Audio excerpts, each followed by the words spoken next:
Hi, my name is Jackie Sample. I'm sitting here with Miss LaTonya Walker. Ms. Walker is also a resident of DuPage County. Ms. Walker is going to share with us her experience in DuPage County.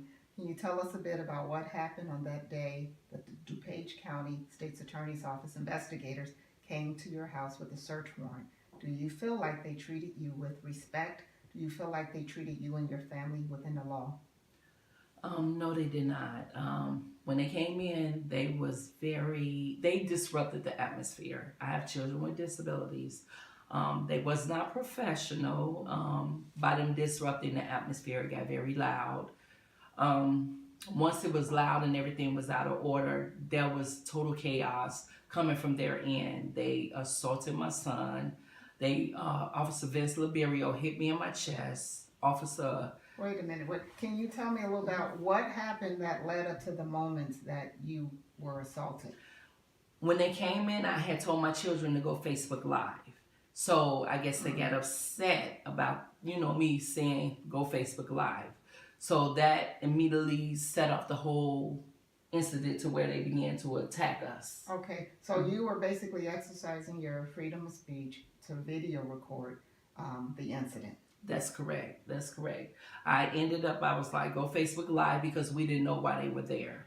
So once I proceeded to say that, they just give us the phones. So I just felt that, if you're in my home, and you're asking for my phone and not showing me what's really going on, it's a controversial. Oh, so you hadn't really seen what was on the warrant at that point? Correct. That's okay, correct. But they did give you a warrant. They did. Yes, they did. I just want to make that clear. They did present you with a warrant, but you just hadn't seen what was on the warrant and you didn't know what was happening. That is correct. It sounds like this incident was just totally unexpected. Yes, it was. It was very unexpected, and it was a scary situation because when you have a lot of kids with disabilities, different personalities, and the officers not knowing this as investigators, right. it was all chaotic. Okay. Do you have any, police records as to, what would lead to this, or? I had filed a complaint after they had came to my home the very next day because when they had assaulted. So, now my question is, do you have like any police records that would lead to them just showing up to your house unexpectedly?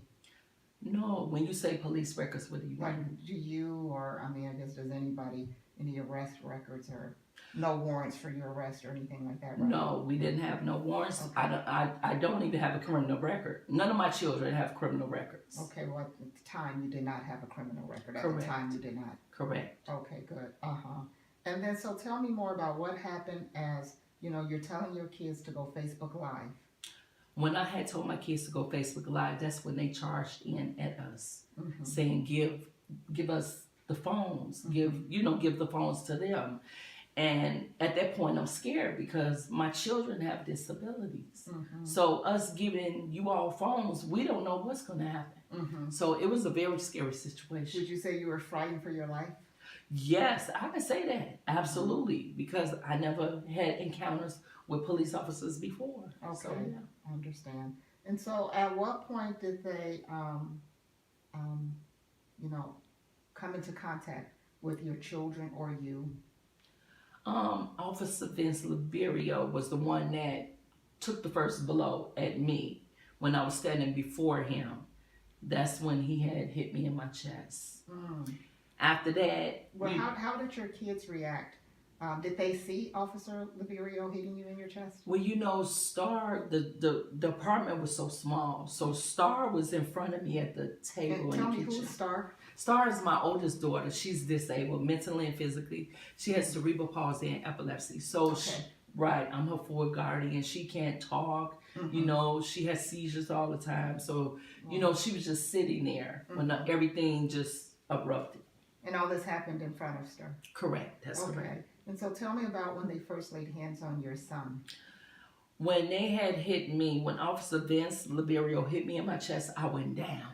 Because I was clutching my heart. It was like, I never felt that pain before. So it was like my breath, everything just stopped. And I'm clutching my heart like, I can't breathe. I'm going in circles.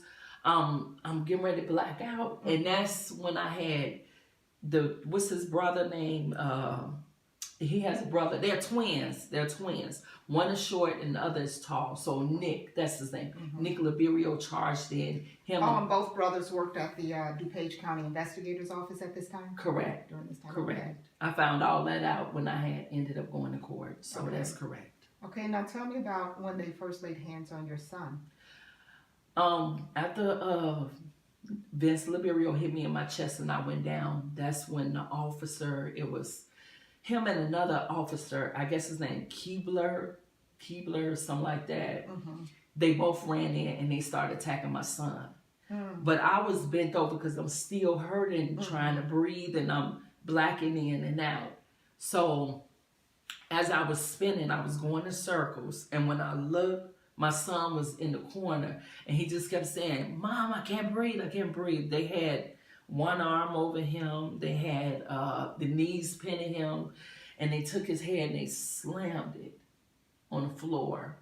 And then he came up again, and then all I know is he was in a chokehold. I was still, trying to grasp my air, I was just totally out of it. And I'm not going to say out of it like that, but I'm going to say out of it as far as like, I'm trying to breathe. I'm trying to, because of all this that's going on.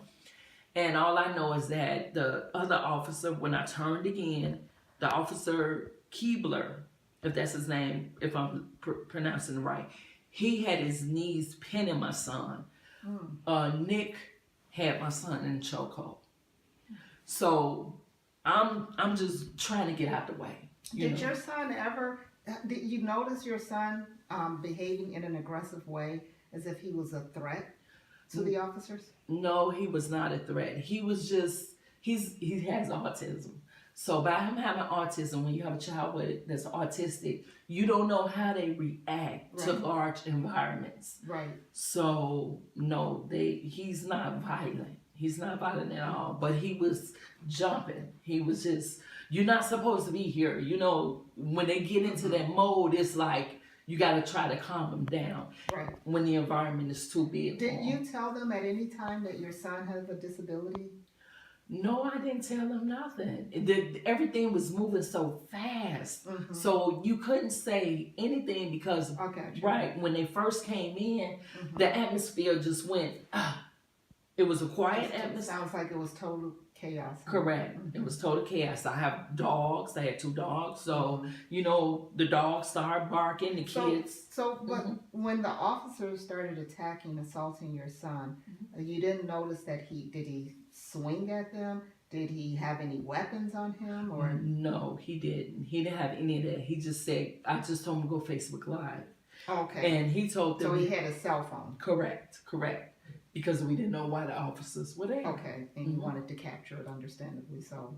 Okay, so how did this end? What happened after they slammed your son to the ground and some other things? Ambulance, all I know is that the ambulance was called. Okay. And who was the ambulance called for? It was called for my son. Okay. Right, it was called for him because he was unconscious. Oh my gosh. Yeah, he was unconscious. Okay. And so he had to go to the hospital. Correct. He had to go to the hospital, that's correct. And at that point, I think you talked to me about the detectives thought that your son was actually older than 14. That's correct, that's correct. My son, they didn't allow me to ride in the ambulance with him. So they at the time this happened, just for the record, how old was your son? He was 14. He was 14 years old. Okay. Yes. So once he went to the hospital, he just told me, he said, they kept saying, "Are you 19? You're 19. You're not." And he said, "No, I'm not." So when I found out this information, I'm like, he's a minor. He has autism. So they tried to convince him that he was 19 instead of 14. That's correct. Okay, that's interesting. Interesting. At any time, did they offer your son legal aid or an attorney? No, they did not. They did not do any of that. Did they offer him, any type of help for medical attention for his autism? No, they did not. Not at all. The doctor basically told me, he said, well, your son won't let me touch him. And I'm like, my son is 14. He's a minor with autism. So that's why he's behaving the way he is, because he just got beat up.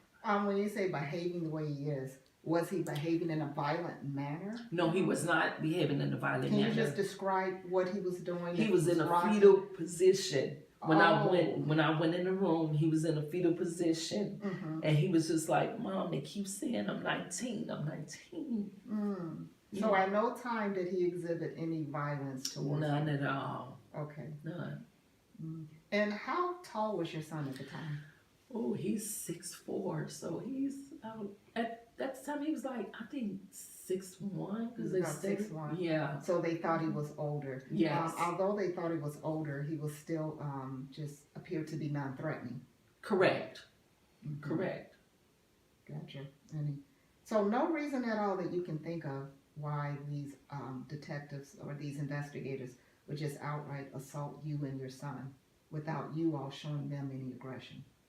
Can you rephrase that again? Is there any reason that you can think of why these investigators, these are trained investigators, will come in your house and just outright, launch a full assault on you all?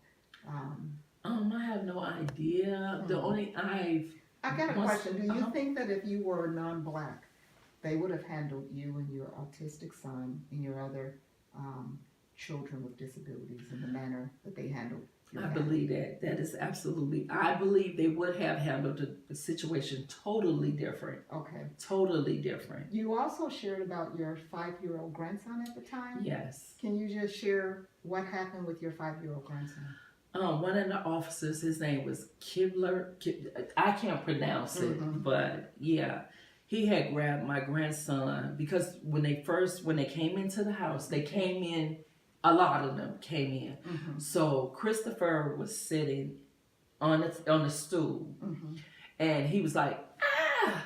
So, he was really afraid. And when he jumped, after that, he jumped up. The officer Kibler grabbed him by his collar, and he told him to sit down, and he sat him on the couch. He grabbed your 5-year-old grandson by his collar? Yes, he did. And sat him on the couch? Yes, he did. By his neck collar? Yes, by his neck collar. He sure did. Did he ask him to sit down first? No, he did not. He grabbed him. His instinct was to just grab him. That's correct. Now, how tall is your 5-year-old grandson? Ooh, Christopher he's a normal 5-year-old kid. I don't know how tall, but he's a normal 5-year-old. So not at a height where they would mistake him for an adult? Exactly. Not at all. Not at all. He's a child. Okay, well, that's a very interesting story. We went to the police station, the DuPage County Sheriff's Office. We're attempting to have you file a police report against this criminal behavior. Yes. And hopefully Sheriff James Mendrick will uphold the Constitution and allow you to file your police report and investigate. Is there anything else you want to share before we end this? No, not at all. Just that I believe that justice needs to be served. I believe the officers that committed these crimes need to be arrested. That there needs to be some accountability. I'm not going to say some accountability, but there needs to be accountability. And those that are in office needs to address the situation as well. Hold them accountable. I agree. Well, that's it. We'll share more information about DuPage County very soon. Out.